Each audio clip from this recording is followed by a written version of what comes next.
পিলখানা হত্যাকাণ্ডের যথাযথ বিচার করা হবে এবং ন্যায় বিচার নিশ্চিত করা হবে। আমরা নতুন করে কোনো তদন্ত কমিশন করব না। ম্যান্ডেট নিয়ে অল্প কিছুদিন হলো, তার আগে ইন্টারিম গভর্নমেন্টের সময় এই রিপোর্ট তারা হাতে পেয়েছে। সেই রিপোর্ট বাস্তবায়নের জন্য তেমন কোনো পদক্ষেপ নেওয়া হয়নি।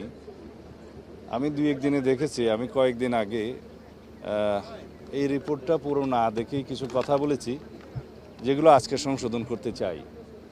আমরা নতুন করে কোনো তদন্ত কমিশন করব না, যেহেতু জাতীয় একটা স্বাধীন তদন্ত কমিশন গঠিত হয়েছে এবং তারা দক্ষ উপযুক্ত ব্যক্তিদের দ্বারাই গঠিত হয়েছিল। তাদের রিপোর্টে আমি একটা গ্ল্যান্স যা দেখেছি, যেহেতু আজকে কথা বলতে হবে সেই জন্য, তাতে যে সমস্ত সুপারিশমালা এসছে প্রায় 70টি মনে হলো। আমি আরও ডিটেইল দেখব। সেই সুপারিশমালার অনেকগুলো বাস্তবায়নাধীন যে মামলাগুলো আছে, কিছু আপিল পর্যায়ে আছে, কিছু অ্যাপিলেট ডিভিশনও হয়তো আছে। এই জুডিশিয়াল প্রসেসটা সমাপ্ত করা হবে। আর অন্যান্য যে সমস্ত রিকমেন্ডেশনস আছে এগুলো আমরা ধাপে ধাপে বাস্তবায়ন করব ইনশাআল্লাহ। এবং শহীদ পরিবারদের এই জাতিকে আশ্বস্ত করতে চাই যে পিলখানা হত্যাকাণ্ডের যথাযথ বিচার করা হবে এবং ন্যায় বিচার নিশ্চিত করা হবে, যাতে এই জাতীয় কোনো ঘটনা আমাদেরকে জাতীয় জীবনে আর না দেখতে হয় ভবিষ্যতে।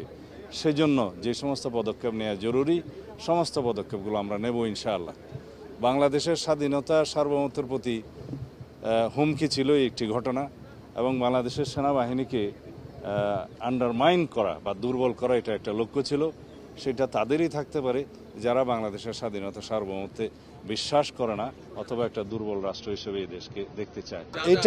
এটা নিয়ে আমি মন্ত্রণালয়ে আমাদের সংশ্লিষ্ট সবাইকে নিয়ে আলাপ আলোচনা করে পরে আপনাদের সাথে কথা বলবো। না, এটা একটু আগে কি বললাম যে আমি এটা পুঙ্খানুপুঙ্খ রিপোর্ট না দেখে কথা বলেছিলাম, আজকে এটা সংশোধন করলাম, একটু আগে তো বললাম। আমরা এই স্বাধীন তদন্ত কমিশনের রিপোর্টটা ধাপে ধাপে বাস্তবায়ন করবো ইনশাআল্লাহ। এবং যাদের দিয়ে গঠিত হয়েছিল, যে সমস্ত রিকমেন্ডেশন এসছে, এটা গ্ল্যান্স আমি দেখেছি, পুরো দেখতে পারিনি। These are good.